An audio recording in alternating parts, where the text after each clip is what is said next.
Kip, what's up, man? It's good to see you. I got back an hour ago from my trip to California, so I'm a little scatterbrained, but like we've talked about, we don't miss episodes, whether it's me or you or just me. We don't miss episodes. So here I am, tired.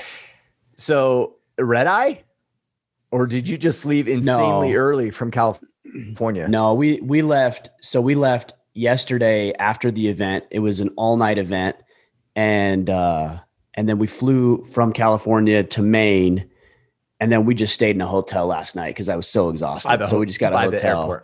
Yeah, and then I just drove up this morning. So we were beat, and my son was exhausted. He was doing crazy stuff on the plane. He was literally asleep, and he was untying and tying his shoe and then like messing with my light. He was messing with the tray table. And then the funniest is I was sitting there and he was asleep, and he was in the middle. I was at the window seat, and another guy was in the aisle seat.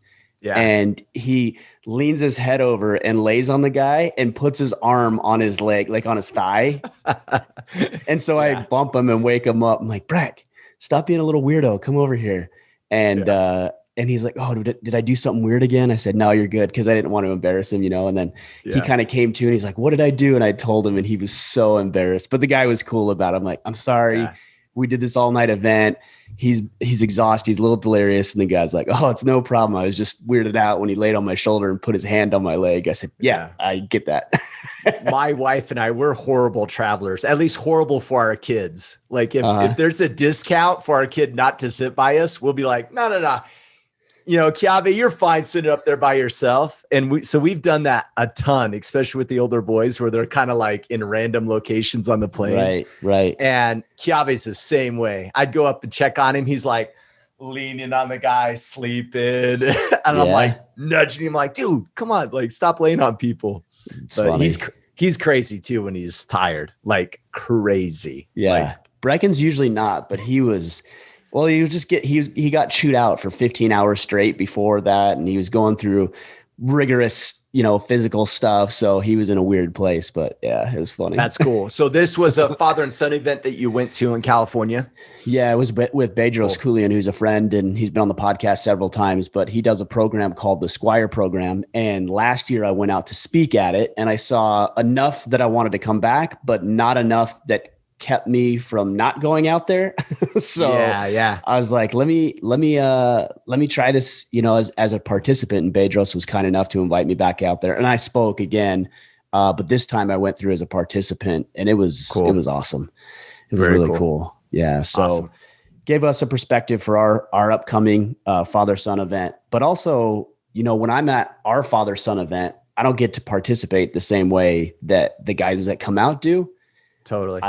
So I have to get that in a different environment. So because I don't want to ask people to do something that I'm not willing to do myself. So it's pretty cool to go out there, and I surfed for the first time, which was cool. Yeah. So we had a good time. How did you do?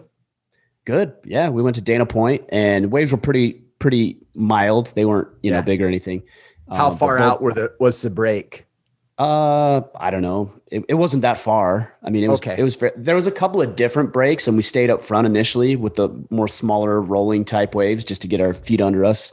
Yeah. And both Brecken and I stood up, and then we went out a little bit further and tried to catch some bigger waves, and, got pummeled and stood up. So we were both able to get up. We both got banged up a little bit, but man, we had a great time. Did you wear a rash guard?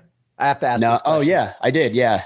Oh, you did. Okay. So did you get, when I don't wear a rash guard on my ribs, at the top of on the bottom part of my ribs, just wears it like raw. Yeah. Sandpaper.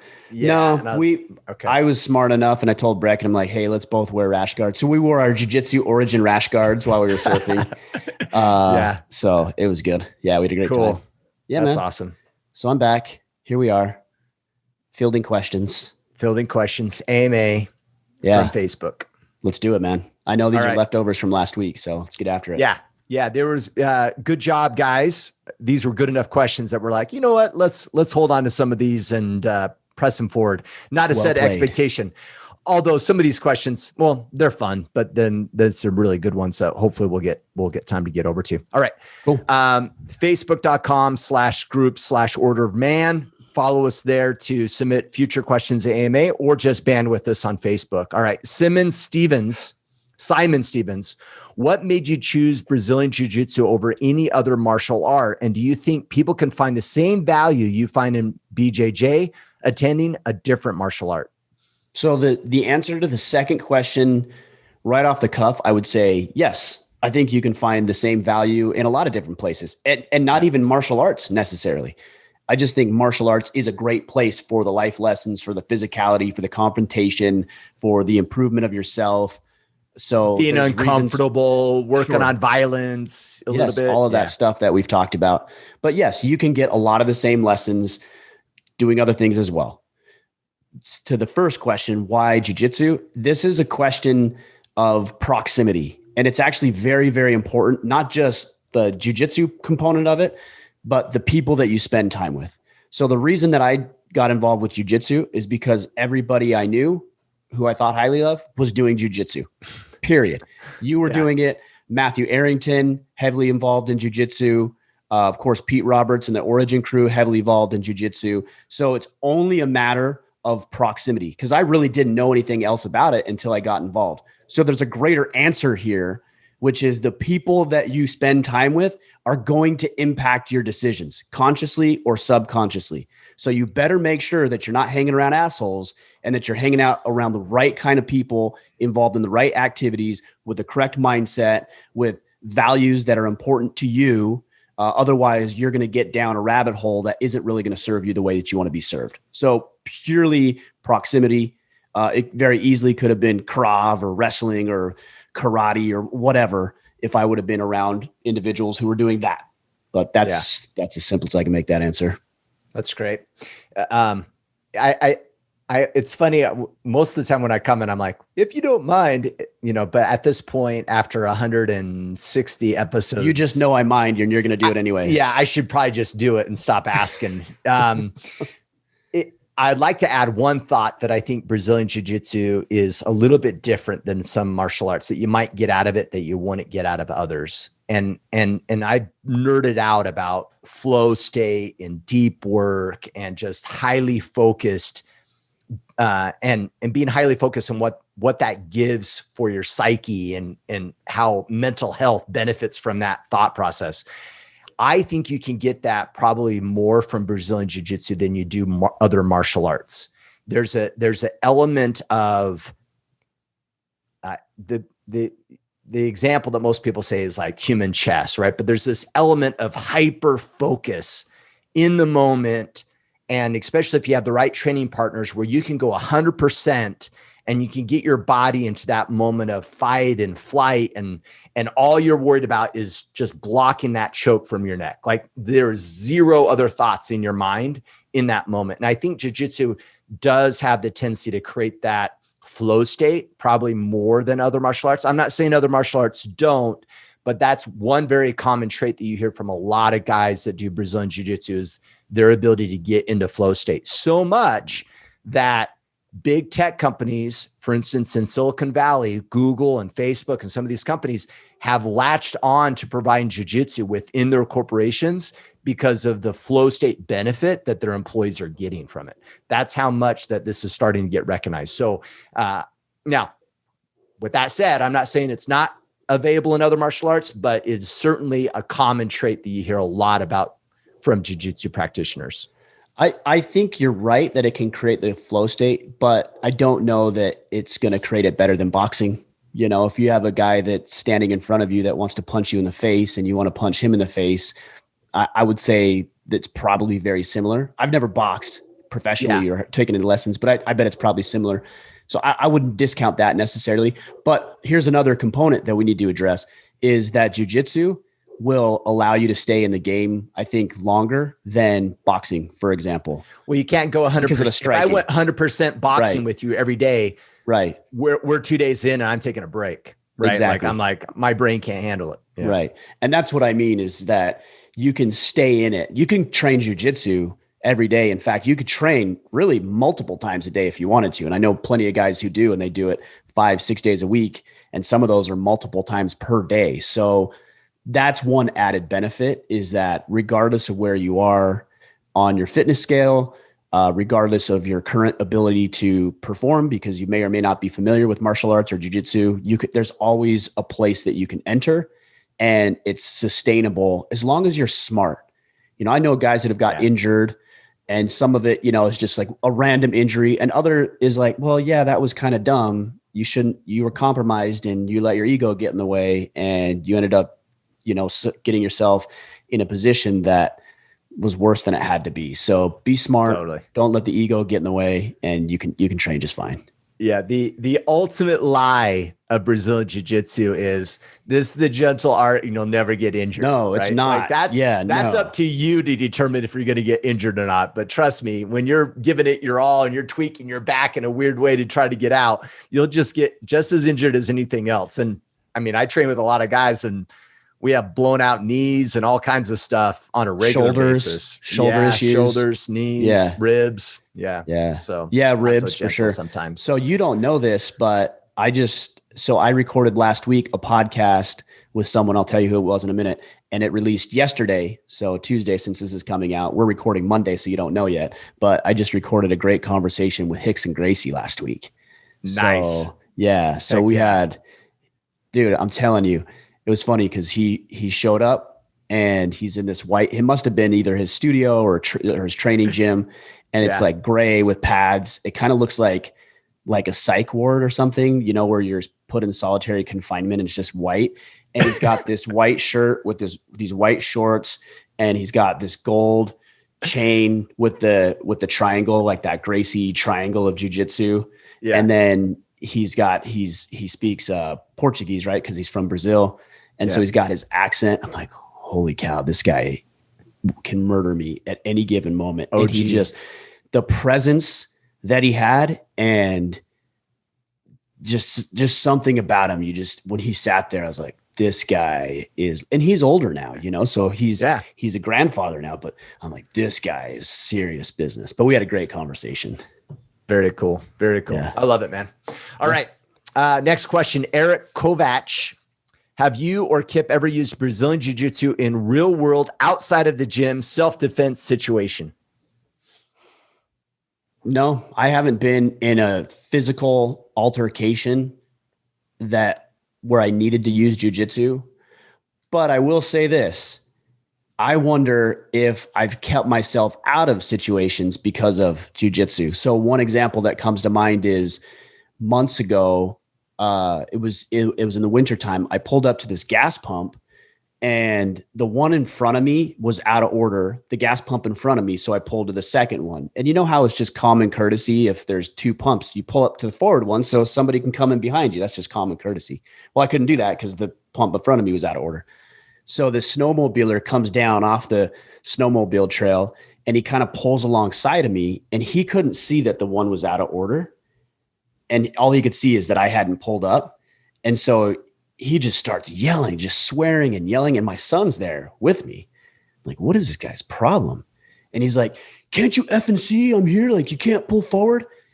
And he like gasses a snowmobile around the truck and pulls in front of me and comes over to my side of the door of the car. And I'm like, if this guy gets close, I'm just going to open this door. I'm going to door the shit out of him. Yeah. Totally. And so he comes to my side, and then he stops because I'm saying, look, don't come over here. And he goes over to my son's side and on the passenger side. So I start opening the door, and I'm like, I'm going to crush this guy. And he starts to come around. I said, look, it's out of order. And he comes over, and I'm like, this is dumb.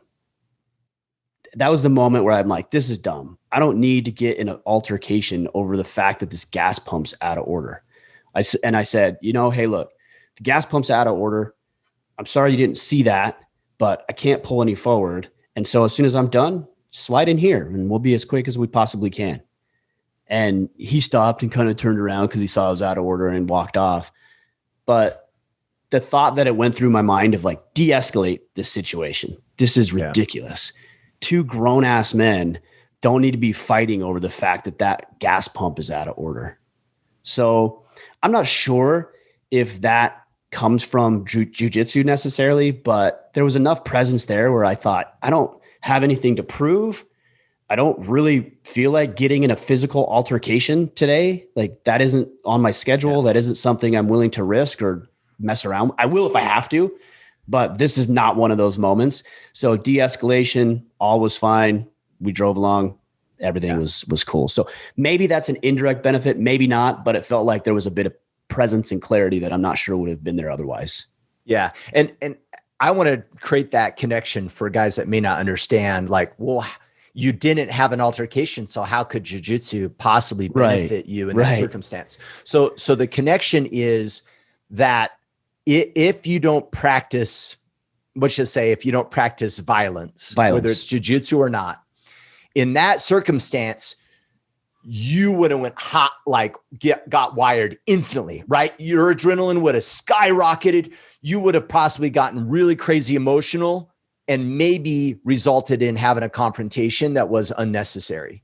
Right. But when you practice in violence a lot, that confrontation, the adrenaline doesn't kick in as much, right? Because you're like, oh, I've had confrontation before. I may know what this might look like. You know, like it still kicks in. Right. Yeah, it's just that you can manage it differently. Totally. And I think that's the connection. To answer the question, no, I haven't either. But I do feel that I've been in circumstances where I felt calm. Like I felt like, oh, hey, if this goes south, like I kind of know how I'm going to handle this. Right. And I've thought through those scenarios and enough. Now, with that said, and I'm sure you could say the same thing, are there guys I train with that have had, you know, I've heard so many stories of jiu-jitsu in a real world scenario occurring, and it's all over the place. Like everything from being mugged in New York to, I mean, a guy breaking into an office with a knife. Right. I mean, a guy starting a fight at a club because he had really bad cauliflower ear and just, hey, you think you're a tough guy? And I mean, all kinds of crazy altercations that I've heard. And I think one of the best stories, or what I've heard that is one of the best things, is often if you get in an altercation, cops get called and you haven't destroyed anybody. Nobody's bloody, nothing's broken. No one's bloodied up. And even if you've just choked the guy or have him in a hold or whatever, the probability of the cop coming after you as being overly violent is very low. Now that's unofficial and whatever, but I've seen and heard of multiple scenarios by which it worked out way better because no striking was used and the altercation was kind of resolved. My son was telling me about, so when we were at this event, I think Bedros must have told them all a story, how he actually had to put somebody to sleep on an airplane. The guy was being belligerent and he was drunk and he was hitting the seats in front of him. And the flight attendant, a female, had zip ties. And Bedros was like, what are you doing with those? And she said, well, I have to go restrain this guy, but I have to ask him. Like, I guess they're required to ask. I got it second. Will you please allow me to zip tie you to a chair? I got the story secondhand, so take it with a grain of salt. But apparently Bedros had to put the guy to sleep, you know, so they could finally restrain him and get him, you know, calm enough to be able to land and deal with the issue. But, you know, there is another thing here that I hear a lot. And so I want to address this, is a lot of guys will say, well, you know, in a real fight, jiu-jitsu this or jiu-jitsu that. And yes, depending on the circumstances, there may be situations where it works or it doesn't work. So I'm under no impression that jiu-jitsu is going to work in every scenario. But here's my take. It's better than nothing. You know, and so I put a video up there of a kid getting beat up by 3 other kids.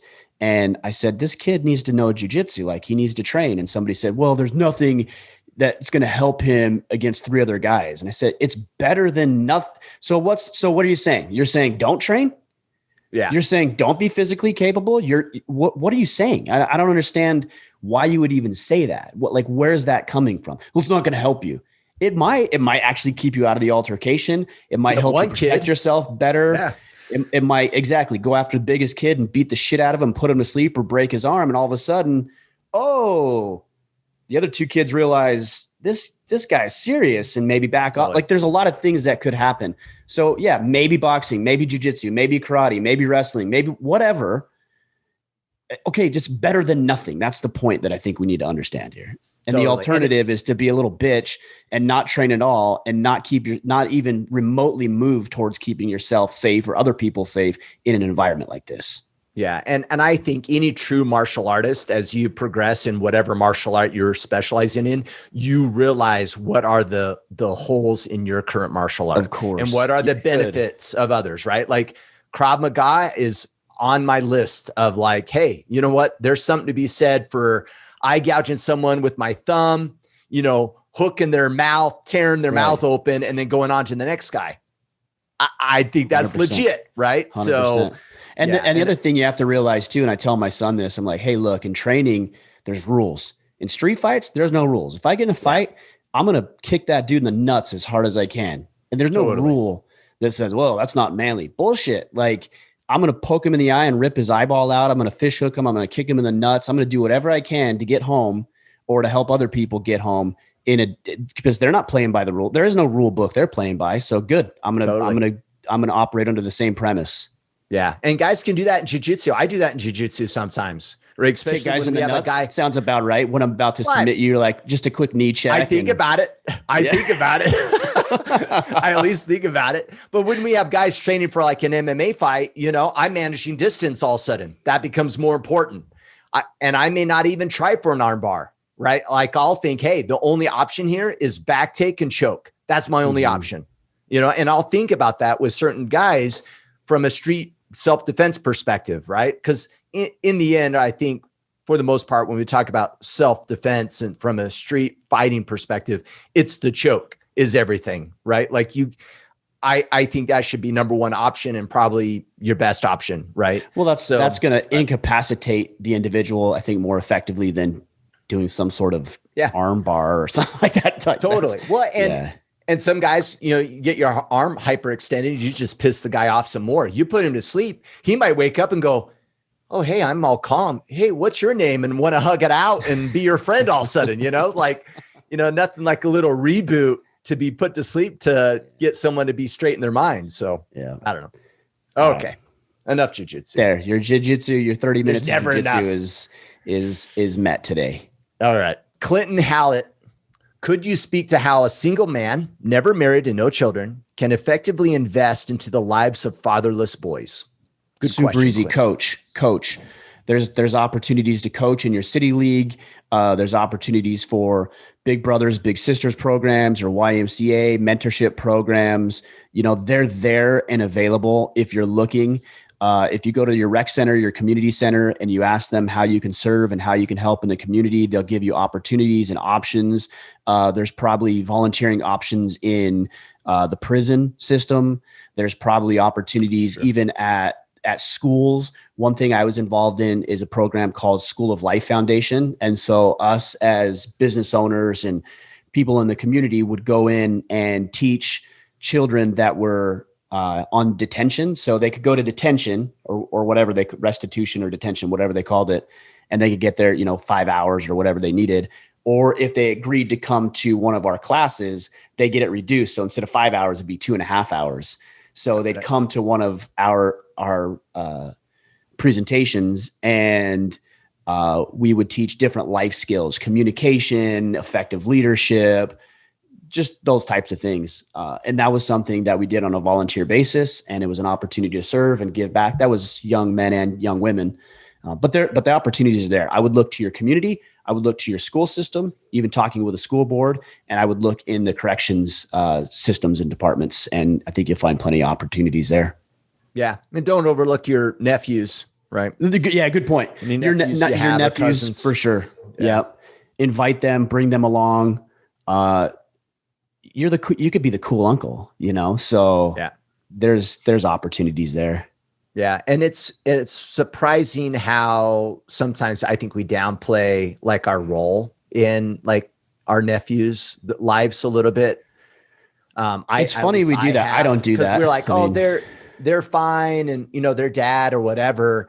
But I've had some nephews like just randomly text me, hey, Uncle Kip, how you doing? And I'm like, like not but like, he needs some help. Yeah. He needs some help and I should be reaching out more than I am. So. Yeah. I mean, look, I commend you for even asking the question, but let's please not let it stop there. Like action, because it's easy to ask the question and think, okay, well, I want to do this. I'm being good. Yes, you're moving in the right direction, but please don't. And I'm not saying it will, but please don't let it stop here. Actually go talk to your community center. Go look at the sports leagues. Go talk with the school district. Go to the corrections department. Like actually move forward and help. I feel like you want to, and you probably will. I just want to be ensure that everybody listening knows wanting to be good, wanting to be virtuous and noble and honorable and help. That's great, but it isn't actually in and of itself. Doing something is. So make sure you move forward with these recommendations. Yeah, good point. All right, Joshua Barrett, how do you identify the shit test from wife and kids, and what are ways to start laying a line that doesn't come off as being a big ass? I'm just quoting here. I'm not swearing. I let my kids and wife walk all over me for years. I've recognized this is your question, isn't it, Kip? No, this is your question. Possibly. It's my alter ego, Joshua Barrett. That's right. No, isn't it Chip? I thought it was Chip something. Chip. Yeah. Chip and Ryan Michler or Mitchler. Chip right. Jorgensen. Brian Mitchler. You're Chip Jorgensen and I'm Brian Mitchler. Keep going. I let my kids and wife walk all over me for years. I've recognized that and I'm working on addressing it. I've heard on a recent episode you talking about drawing the line and telling them when they cross it. In my house, I'm either calm, cool, and collective, or I lose my shit. Two extremes. Anytime I try to enforce a line I have established, I get angry fast. I lose all credibility. How do you accomplish firm while remaining calm and establishing yourself as a leader when you have lived as a servant for so long? Yeah. So there's a lot here, but this is a common problem a lot of guys deal with, not just at home, but at work too, and other environments. Yeah. So there was one phrase in there that I wanted to latch on, and I can't remember verbatim, but you said, how do you correct behavior when you've allowed it to go unchecked for so long? It was something along those lines. Yeah. So there's a 3-part formula to establishing boundaries and having a healthy level of respect from yourself and expecting and commanding that in others. And when I say command, I'm not saying bark orders. There's a difference between commanding respect and demanding it. So demanding is like, I demand, you will give me this, right? But commanding respect is somebody sees that this is somebody that's worthy of being respected. Yeah, it's how you're showing up versus what you're saying. Right. So, well, it's voluntary influence versus dictatorship. So there's a 3-part formula. And when you said, hey, how do I do this when I've allowed it to go unchecked for so long? Yeah, why would they listen to you? Because you went from no boundaries whatsoever to part 3 of the formula, which is maintain the boundaries. But the other 2 may not be there, the other 2 parts to this. So here's the 3-part formula. Right. Number 1, establish what the boundaries are. Okay, you have to establish in your own mind what you will tolerate and what you won't tolerate. And by the way, if we even do a precursor to the 3-part would be that you have to have some level of self-respect to get to this point. Because if you don't respect yourself, you can't expect that other people should respect you. So that means honoring your word, keeping your commitments, living the kind of life that you want, avoiding the vices that you've identified that you want to stay away from. And that develops self-respect, which then allows you to, part 1, establish in your own mind what you will and won't tolerate. So that's point number 1. Point number 2, this is very important in this environment. You have to communicate the expectation, because if you don't, it's nothing more than a covert contract. I expect, Kip, for you to show up at 12 o'clock so we can do this podcast. But if I don't commit that, or I don't communicate that to you, and you show up at 12:30, well, what right do I have to be mad at you? I didn't tell you it's at 12. We didn't agree upon that. Yeah. Right. So you have to communicate. Hey, hun, I've thought a lot about this. And when you come home late and you don't communicate to me what's going on, that I don't appreciate that. And what I expect is that if you're going to be late, that's fine. Things happen, but you need to communicate that with me. Or, hey, kids, I expect that the chores and the projects and the things around the house get done. And here's your daily list of chores. It's all written down. It's all documented. Do you have any questions, any misunderstandings about what I expect? You have to communicate the boundaries. Don't just keep them in and expect that other people will honor something that's in your head. Point number 2. Point number 3 is you have to maintain the boundary, because it's not a boundary if you don't maintain it. So I'll give you an example. The other day, I asked Brecken to do something. I can't exactly remember what it was. I think we had a bunch of trash that needed to be taken out or some boxes to be broken down. It was something like that. And he didn't do it. And very easily I could have said, oh, bud, it's okay. You can do it today or tomorrow, something like that. No, that's not establishing or upholding the boundary. I said, you will do it right now. Oh, but Dad, I'm doing this. I don't care. You will do it right now because I told you to do it yesterday. It's not done. And here is your discipline for not getting it done. So next time I ask you to do something, consider that there's consequences to not getting those things done. That is maintaining the boundary. It has to be maintained. If it's not, then people are going to walk all over it. So just to reiterate, self-respect first, because nobody's going to respect you if you don't respect yourself. Lose weight, get the finances in check, learn how to communicate more effectively, keep and honor your commitments and your words, and then move into that 3-part formula. Establish, think about what those boundaries are, what you will and won't tolerate, communicate those, and allow the people who are going to be impacted by it to have a say in the matter. Because if you just come out and you say, 1, 2, 3, 4, this is what I expect, then you're a tyrant and a dictator, not a leader. So if I'm thinking about how my wife has been treating me and I don't appreciate it, I'm going to communicate this in a respectful way and say, hey, hon, here's what's going on. And I actually don't feel good about what's been happening. And here's what I expect moving forward. But I want to hear what you think about it. Do you agree? Do you disagree? Should we change something? What do we need to do here? Work together. Yeah. And what are what are your non-negotiables that I can help withhold? Yeah, for sure. And then again, maintaining it. So the other question in here was, how do I do this when for so long I've been walked all over? Well, it's going to take consistency. And it's going to take reinforcement, and it's going to take trial and error, and it's going to take you being a man of your word. And it's going to take you, like you said a second ago, Kip, is honoring their boundaries and their expectations and their standards. And I wish I could say that the minute you do this formula that everybody transforms overnight. No, you've conditioned your family to treat you the way they do. Please, I need people to hear that again. Because people say, oh, my boss is an asshole. Oh, my wife, this, oh, this and that. Like they say this all the time.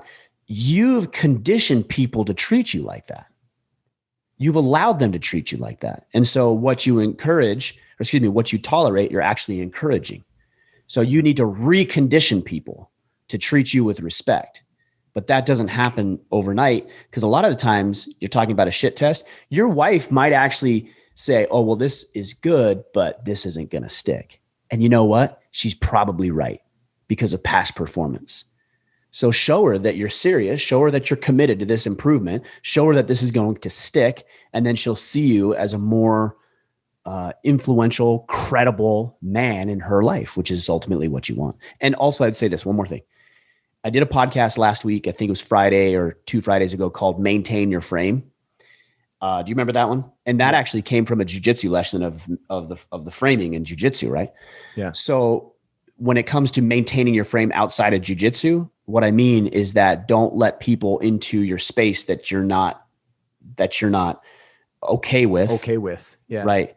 And don't undermine your own efforts. And sometimes when we throw temper tantrums and we react versus respond to emotion, then we actually are breaking down our frame, because we're showing people that we're easily emotionally manipulated and that we're weak and pathetic. And so people see that, and then their actions are dictated on that. So if you throw a temper tantrum every time you don't get what you want, people are going to look at you like a little crybaby and maybe even a little bitch. Okay. So you just undermined your own frame. Think about that. Is the way that I'm responding to this situation, even if I'm unhappy with it, am I maintaining my frame or am I undermining it? So when things don't go your way, and they won't all the time, there's things that you can do. There's ways that you can respond to it that people will look at it and say, damn, that was awesome.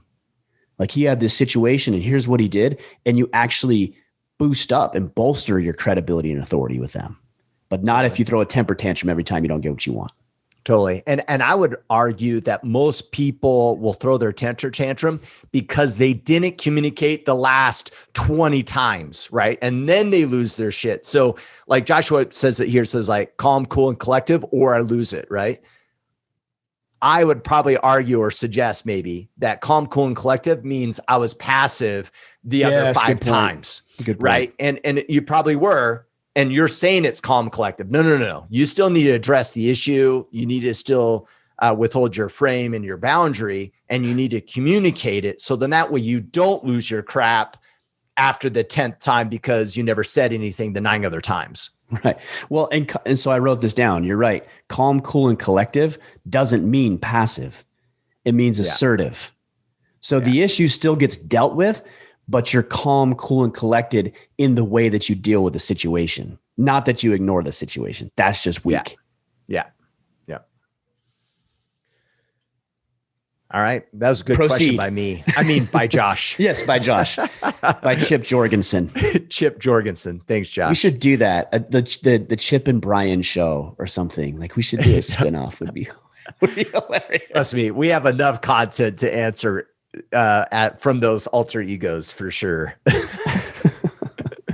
All right. Alex Schwartz. I know you're not in the business of giving financial advice anymore, but do either of you End the question. Proceed. It's like, hey, not to be a dick, but I'm going to be a dick. Hey, not to be offensive, but I'm going to.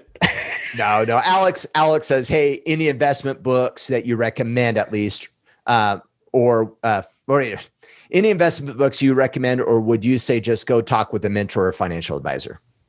No, there's books you should read. You should always read because the more that you read, you'll be more qualified to be able to look for a financial advisor and you'll know what they're talking about. And there's a few things that you can't outsource. So you can delegate, right? You can delegate it to a financial advisor to help you, but you can't outsource responsibility. And there's a couple of key areas that I would say. You can't outsource the responsibility of your relationships. But like, I can't have you talk with my wife and say, hey, will you just be an advocate for me? And like, that's the relationship's going to be okay because I have some surrogate coming in here. Like that's not going to work. Right. Yeah. Same thing with the responsibility of your finances. And as a former financial advisor, I'd have people do that all the time. They thought that because they hired me or somebody else, that they no longer had any responsibility over their financial affairs. And then when the market would go south, they'd be like, well, you blah, blah. It's okay. Yes. But you also have a responsibility in this. Yeah. You have a part to play in this. And then the other one is your health. Yeah. Like I can't go ask you to do my sit-ups or my deadlifts or to go to jiu-jitsu for me. Like you have to do it. So can I ask you this question? Would you say that's the difference between presiding? Let's use a financial one as an example. That's the difference between presiding and just delegation.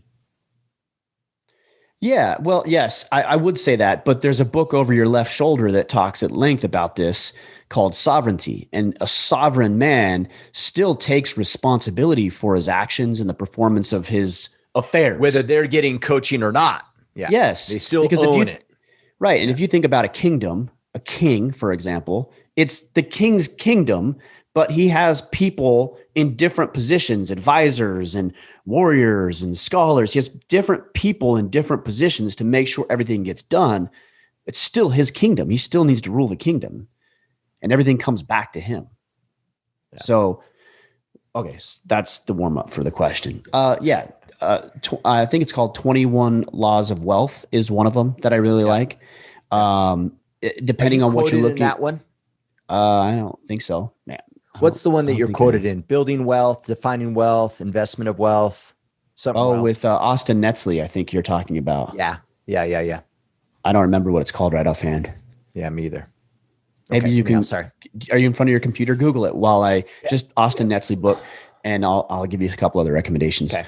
I don't know exactly where you are with regards to your finances, but of course, there's some basic stuff that you can learn from Dave Ramsey on basic budgeting, debt, getting your cash flow in order, that sort of stuff. A Random Walk Down Wall Street is a great book, specifically on investing. But even if you want to know basic investing terminology, which I think is important that you know, that gives you a foundation for everything else, Investopedia.com is actually a great place where you can go in and learn about what are derivatives, what is a yield, what is a bond. You can learn about all this stuff. So it's out there, but there's a couple of recommendations for you. So Austin's book, Netsley, Make Money, Live Wealthy. Is that the one you were talking about? Yeah, that's the one. Yeah. And then I would say to get specific. So when it comes to, you're talking about, hey, are there any good financial books? Or I don't know if you said financial books or investment books, but get specific. Are you talking about real estate? Are you talking about the stock market? Are you talking about crypto? Yeah. Are you talking about debt? Are you talking about cash flow? Are you talking about insurance? Like, what exactly are you wondering about? Passive type investing? Like, what exactly do you want? And then that will help you narrow down your search. Yeah, it's been years since I read Austin's book, but one thing that I got out of that book was defining what wealth is. And I think that same question is even valuable to investment. Like, what's the objective? Mm-hmm. And that drastically changes things. I think we have a tendency to be like, oh, Ryan, I want to be rich. I want to be a millionaire. Well, yeah, sure. All of us do. Yeah. But why? And then once you work out the why, you may define that you actually don't want to be a millionaire. Like, one of the examples that I got out of that book is, like, I asked my wife, I'm like, hey, if we were quote unquote super rich, what does that look like? And she gave me the list. And I'm like, actually, that list is flexibility of time more than it is wealth. Mm-hmm. So, okay. Well, with that said, I probably should not, maybe my focus isn't about so much about wealth building as much as it is about having enough wealth and flexibility of time to be able to have some freedoms to do whatever we want, whenever we want. Right. Yeah. No, I think it's important to get to the root of the issue, and then you can develop a better strategy.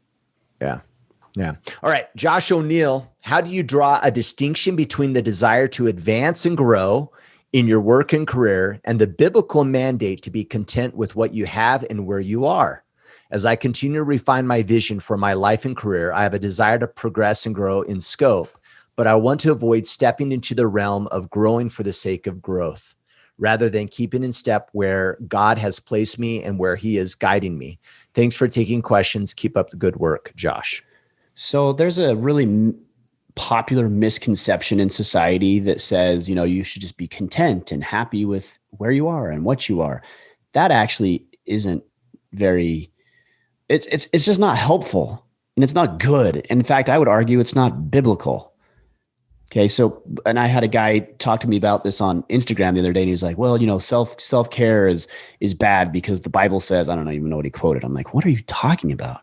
Yeah. The second, the first great commandment, right, is to is to serve God first, right? Love God. Yeah. And then it's to love others as thyself. Yeah. Right. So, but what people miss about that is as thyself. Love others as thyself. That means you have to love yourself. Self-love is a biblical concept, and self-love is directly correlated with self-improvement. Because if you don't love yourself, you don't care about yourself enough to invest. Like, what do you invest in? Your time, your energy, your attention, your resources, the things that have value to you. So if you're supposed to be valuable to yourself, love thy neighbor as thyself, then you would invest your time and your energy and your resources into yourself for improvement, but also for the benefit of others and the benefit of his kingdom. And they're not mutually exclusive. When I improve, I have more capacity to serve others, which will help them fulfill their missions and their purpose and the things that they're there to do. Totally. So there is a distinction here, though, because we don't want to just chase for the sake of chasing. This goes back to what you were saying about why do you want wealth? Yeah. What's the point? Is it to serve others? Is it to have more time? Like, what exactly is it? But here's the distinction between, and I don't care what verb or what word you use, because people say, contentment, complacency, there's all sorts of words people use. But I would say here's the difference: gratitude. How do you maintain gratitude while still progressing? Is that what you're saying? No, I'm saying that you should have gratitude for the things that you have. Right? I'm grateful for my family. I'm grateful for my health. I'm grateful for technology that we can do things like this. Yeah. I'm grateful for the freedoms that we have where I can travel to California and do these other things that bring me meaning and fulfillment. I'm grateful that I have the ability to communicate effectively so I can serve others. I'm grateful for all of those things. And because I'm grateful for it, I can pour more into it because I acknowledge that it's here and I acknowledge I have it. And I don't forget where I come from and I don't forget the things in front of me, but that doesn't mean that I can't go out and pursue even more in my own life to improve. So, cause I know guys who will just aimlessly just chase and chase and chase and chase. I'm like, why are you chasing? And it's because they aren't happy with what they have because they're not expressing any gratitude for what they have. How do you not have those things trump each other, right? Because I do think, and we talk about it a little bit in Iron Council where, sometimes we're so focused on constant improvement, right? It's like be better. And we don't stop and reflect sometimes and actually be grateful for what we have. Or if maybe we sit around and we're just, grateful all the time, does that prevent one individual from pursuing, and making things better in their life? Yeah. If all you did was sat around and decided to be grateful for everything that you had, well, that's not self-love. You're not improving yourself. I can be grateful for the bag of chips and the ability to sit in front of my TV and watch, Netflix or binge watch porn. I can be grateful for that. Is that making me better? Yeah. Is that improving myself? Is that, and I'm saying it in the context of that question, is that improving his kingdom? No. So just gratitude alone isn't enough. Oh, and here's another thing. Well, if you're grateful for things, aren't you going to treat it better? Yeah, that's true. Right? Like if I'm grateful for my vehicle because I appreciate it. I appreciate the technology. I paid for it. I worked for it because I developed a set of skills that allowed me to pay for it. And I have a lot of gratitude for that. Aren't I going to treat that better? And what does treat it better mean? It means that you're going to wash it, that you're going to do regular maintenance like oil changes, that you're going to vacuum it out, that you're not going to have people eat chips and junk, that you're not going to have trash all over the thing. That you're going to, that's, if you're grateful for a vehicle, that's what you would do. If you're grateful for yourself and your abilities, you're going to improve on those abilities. If like your body, for example, another biblical concept, your body's a temple.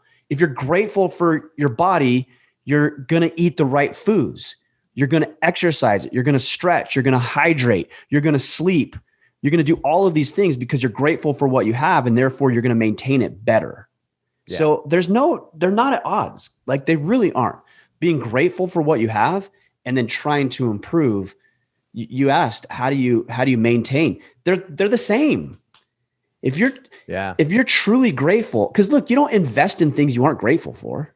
Like there's things in this office that I'm sure like I haven't given a second thought in the last 2 years. And I don't take care of. There's probably dust on things that I haven't looked at because I'm not grateful for it necessarily. Yeah. Now I could see that. Like I'm seeing right now, like if I'm truly grateful for my life and the opportunities placed before me and this new day, I'm going to show up today drastically different.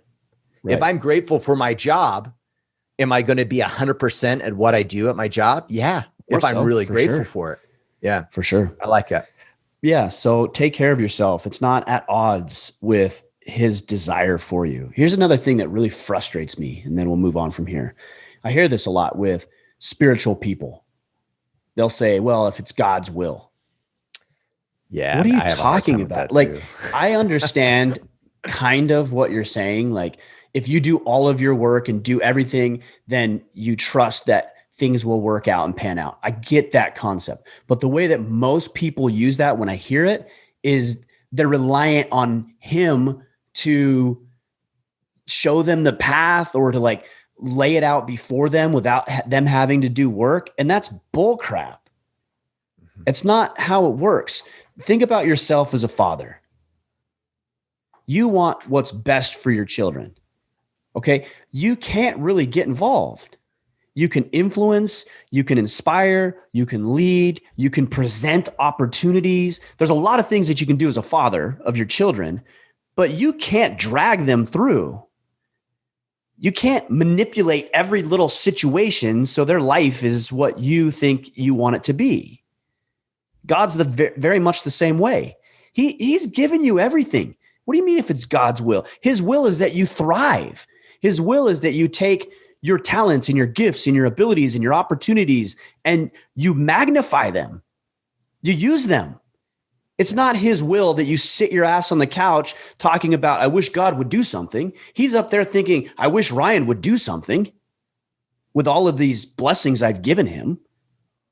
So you got to do your part and trust that here's God's will.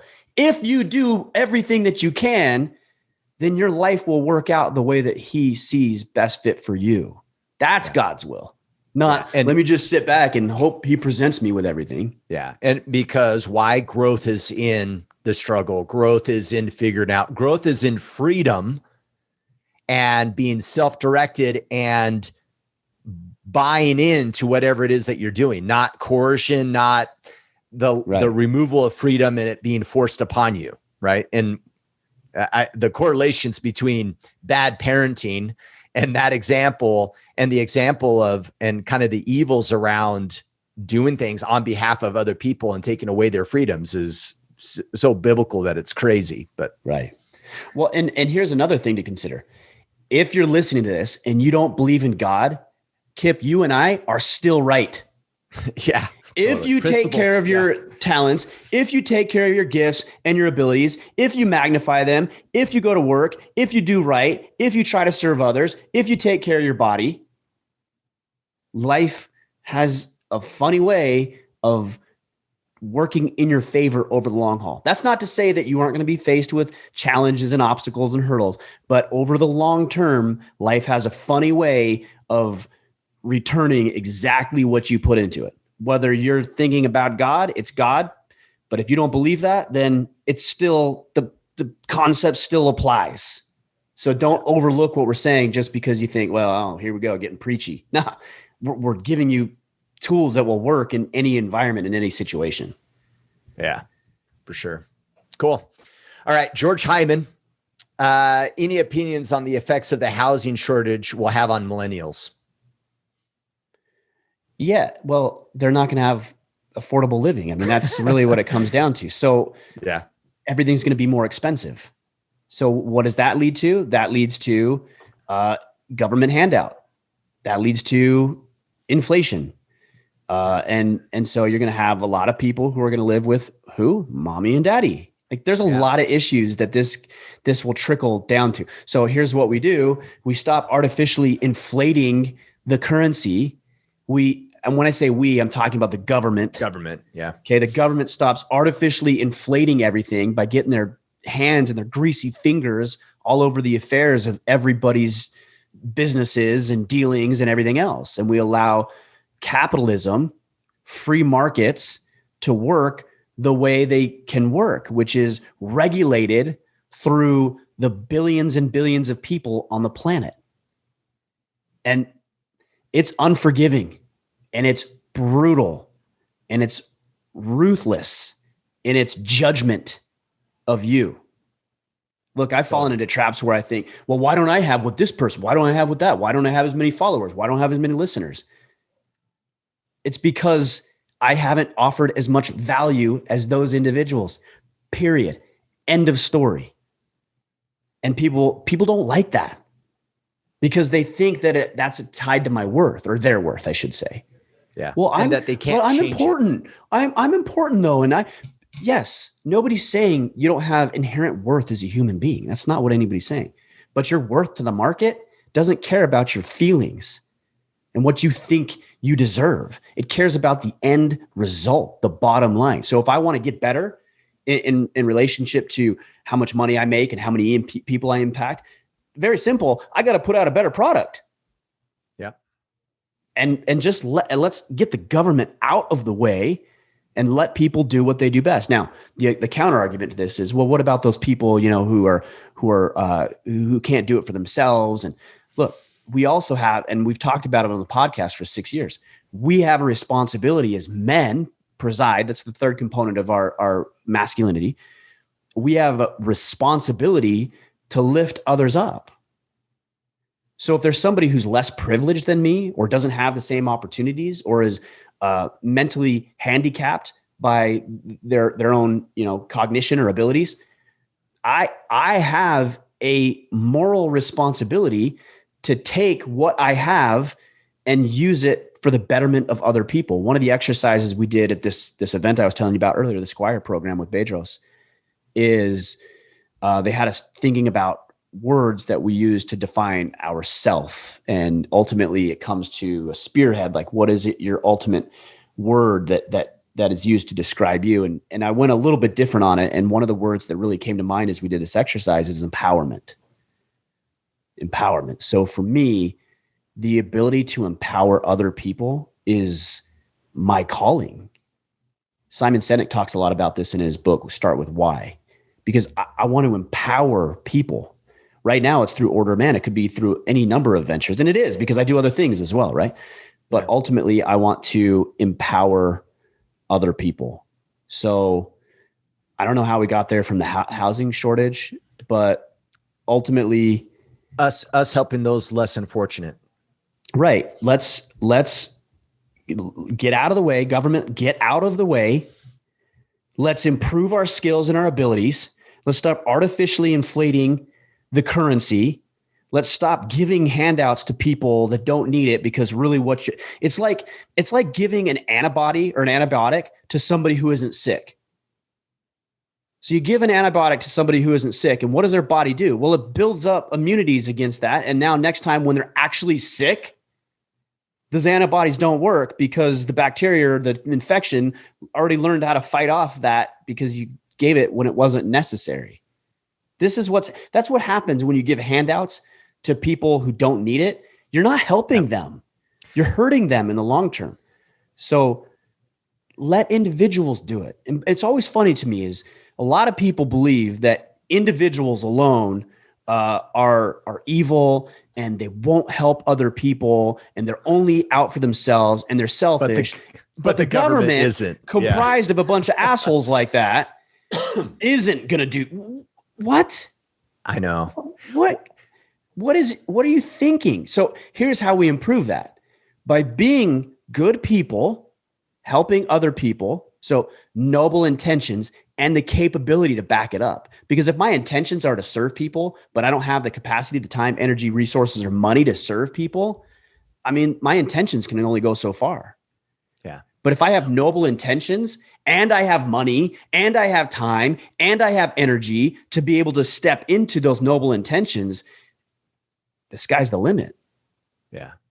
And there's a relationship component that's available to all parties involved when people are rising up to assist one another versus when an elusive identity of government is helping someone. There's no relationship there, right? I'm not now like increased accountability because, my neighbors paid so much % taxes and their taxes went to assist me. And so now I have a sense of obligation to like serve them back. That goes away completely when right. We have government involvement. But when you have community involvement and community standing for one another, now we're talking about not only strengthening the relationship, but also assisting people at the same time. And there's a big difference, right? Like I do not find any sense of fulfillment from the % of taxes I pay.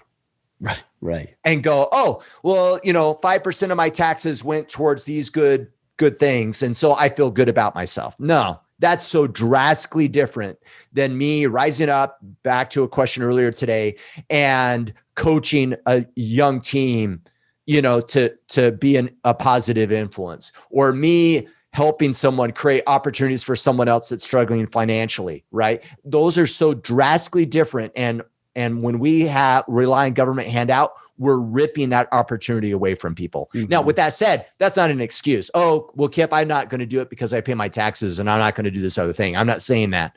We should still rise up. But yeah, anyhow, I'm regurgitating what you've already said. So it was that good. It was worth repeating. What a mess. All right. Last question. All right. Billy, who kill? I'm 5 years out of my first marriage. My ex-wife is still trying to control everything. With our 3 children. I'm trying to set boundaries with my ex-wife and my family. Is there a book or a podcast on setting boundaries that you recommend? No, there is. I mean, like we've talked about it at length about boundaries. There is one. There's crucial. Is it Crucial Boundaries? Crucial Conversations. No, there's Crucial Conversations, but I think boundaries? you follow up to same that. Author. Let me see. I think so. Let me look because I know Crucial Conversations is one of your favorites, isn't it? Yeah, it is one of my favorites. I didn't know he had a Crucial Boundaries. I thought there was maybe. I'm looking. Yeah, look, Crucial Boundaries book and see what comes up. Maybe not. Oh, that's Crucial Conversation. Oh, maybe it's just called Boundaries. I don't know. I'll have to look. But yeah, I mean, there are things out there. Okay. If you just look in Boundaries, you're going to find a book. There's not one in particular that I've read. But yeah, when it comes to your wife, you've got to establish those. We talked at length about that earlier, how to do that. But again, 3-part formula. First comes self-respect. You need to ask yourself this. Are you doing everything that you can to improve yourself? Not for her, not for the kids. That will come. That's a result of you taking care of yourself. But are you doing everything that you can to develop and build your level of self-worth and self-respect? That's the first question you need to ask yourself. And inventory. And if you're falling short in one department, okay, now you know that gives you the benchmark. So you can build upon that and get better and improve and develop and grow. And as you do that, I think what you're going to find is that she becomes more agreeable. She becomes easier to work with because there's not a whole lot of contention. There might be things that you're doing that raise barriers and walls for her. Now, I'm not saying that she doesn't have issues that she needs to work out. Maybe she does. Probably she does, just like all of us. But you can focus on your component of it. And then once you do that, you have more authority to lay the groundwork, right? Because if I go to my wife and let's say I've been a fat slob for 10 years, I eat whatever I want. I drink whenever I want. I don't exercise. I don't diet. I do nothing to take care of myself physically. And then I go to her because she's put on a few pounds and I say, "Hun, I really think you ought to maybe go to the gym." How do you think that's going to work out? I got you a gym membership for Christmas. Right. How do you think that's going to play out? Okay, now let's change this up a little bit.